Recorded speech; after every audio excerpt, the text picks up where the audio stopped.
going forward.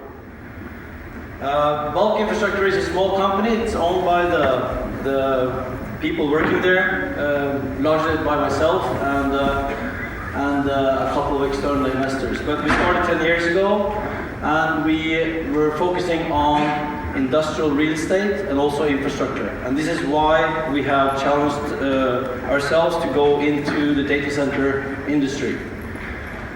Our business is based on making things sustainable. We believe that sustainability is not a trend, but it's a global race, and it's a race we can't afford to lose. And like a racing team, we need to challenge each other, all of us, to make a better lap. And I think there are some very simple steps in order to make a big difference. So, our vision is we're racing to bring sustainable infrastructure to a global audience.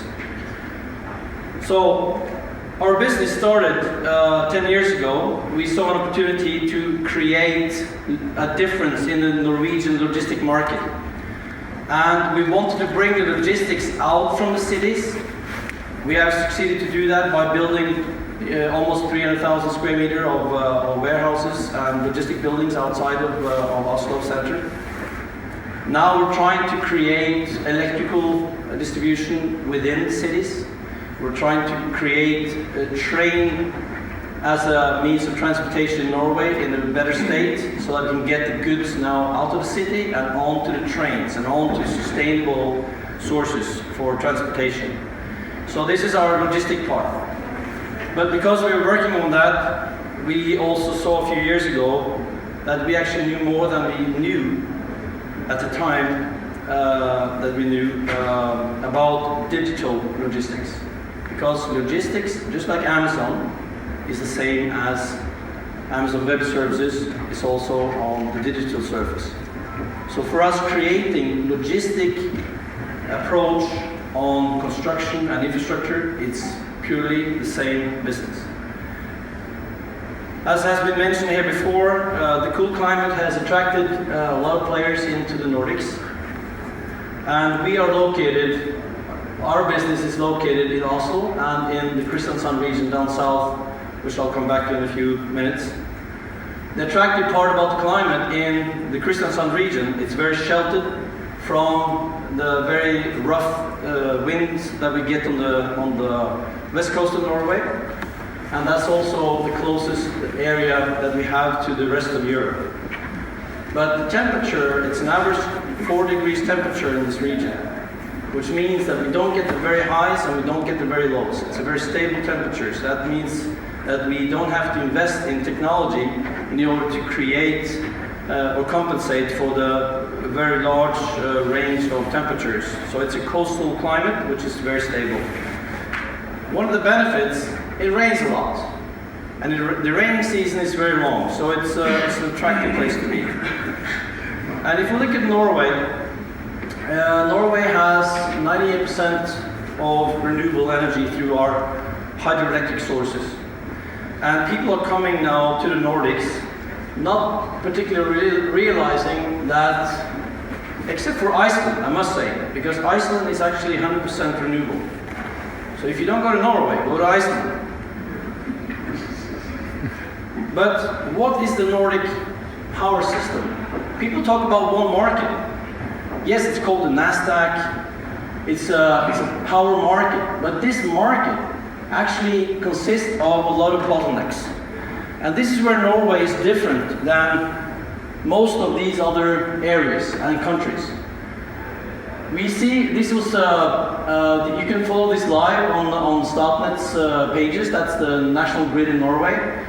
And this was taken yesterday. And this shows you how the prices of power differentiates between the different regions within the Nordic grid. And this is very simply because the grid transportation between the different production areas within this market is not strong enough. It's not, you cannot get all the surplus in this region, southern part of Norway, transported to all these other areas. It's not physical there. So, what we see is that in Europe, 80% of the stored power is in Norway.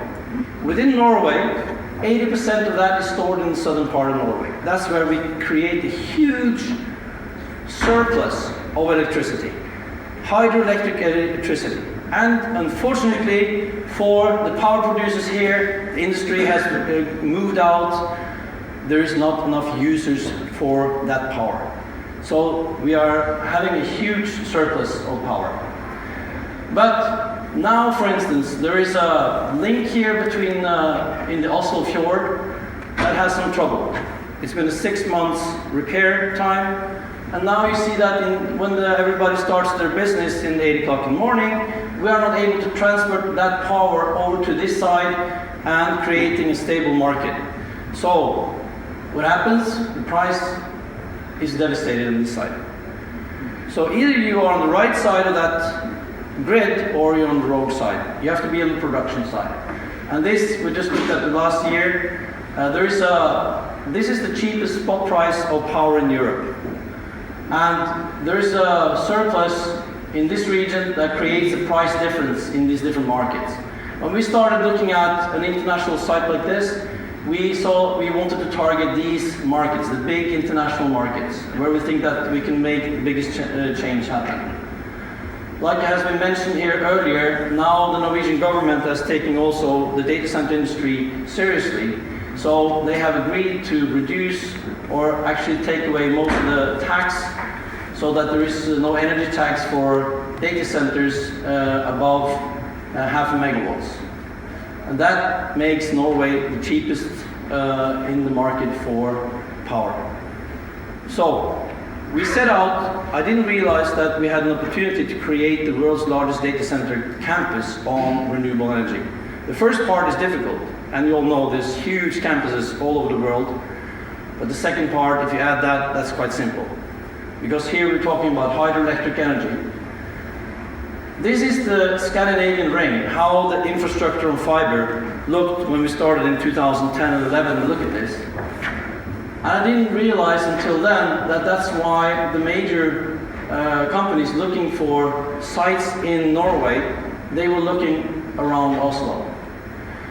But the power surplus is down here, and some have commented that the Norwegian fiber structure hasn't been strong enough to support international data center activity. So what we did, we bought the building that all the international carriers terminate in. And that building is now being refitted. It's a total refurbishment. It's going to be a 15 megawatt building. It's a 22 megawatt building today. We're building it to a 15 megawatts building with a new redundant feed of power. Up to date, that's what it looks like. And it's going to be up and running before next summer with all the carriers in their own carrier areas within the building and all the local data center stuff happening on the 25,000 square meter that we have to play with. But we saw back in 2010-11, only power is not sufficient, so we started building a fiber link between Oslo down to Kristiansand and across to Denmark. We're working on 2 more links, one to Germany and one to the UK, and these will happen within a few years. We'll also put our network together with the Easy Fiber Group, which then creates a large footprint of fiber structure in the Nordics. So we can give access to all the major players that wants to come into this market. Now back to power. So down in the Kristiansand region, you find a place here within Kristiansand. It has 3,600 megawatts of power installed. It's a lot of power. It's more than Ireland. It amounts to 75% of Denmark. It's a little bit less than this country because we're also big in power in this country. But that's a huge power substation. It's fed by 12 different independent feeds.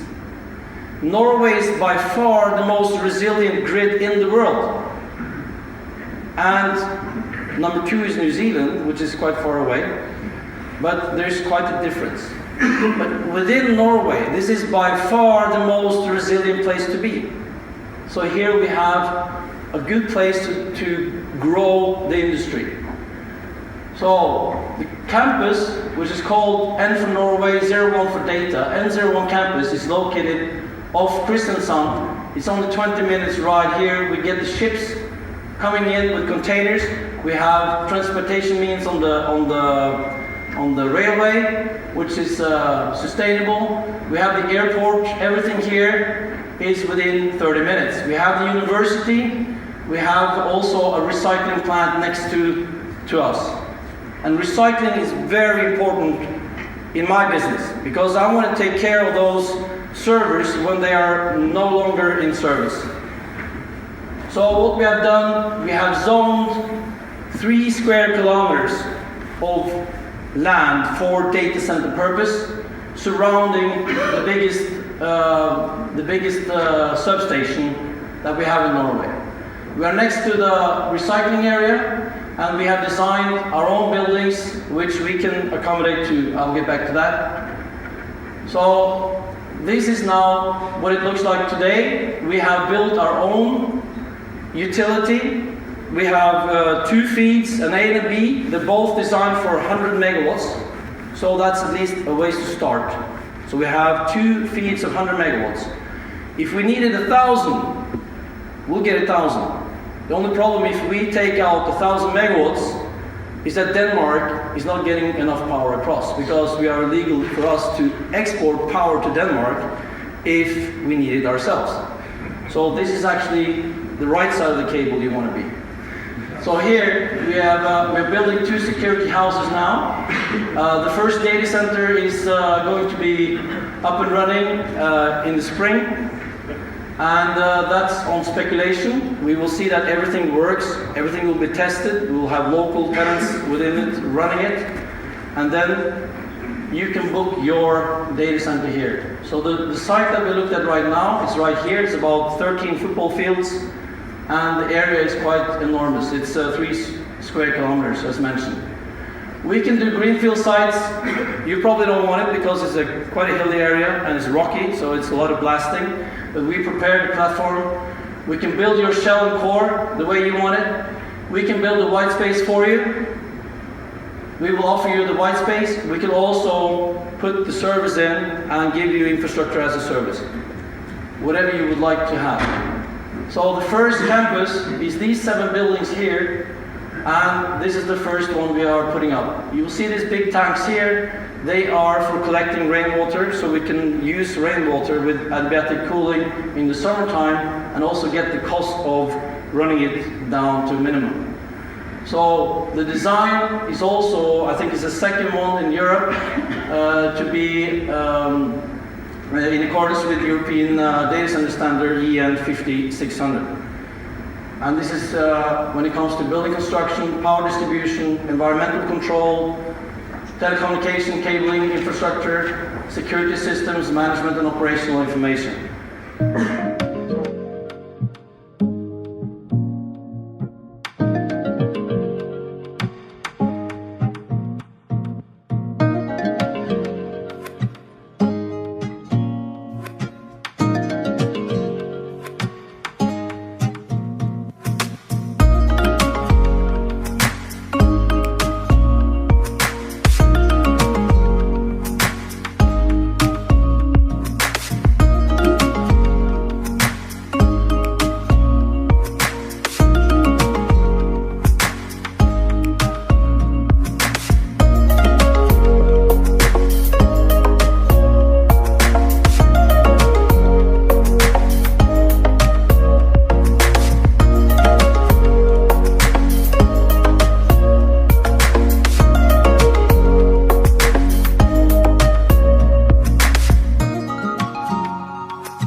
So just to finish off, if people are discussing in the Nordics that the power should be 4 or 6 euro cent per kilowatt hour, you come to us. We have the cheapest power. So if we cannot compete, we're going to help you to get your costs down. Our purpose is to get the cost down and make renewable data power cheaper than any other data power. So thank you very much.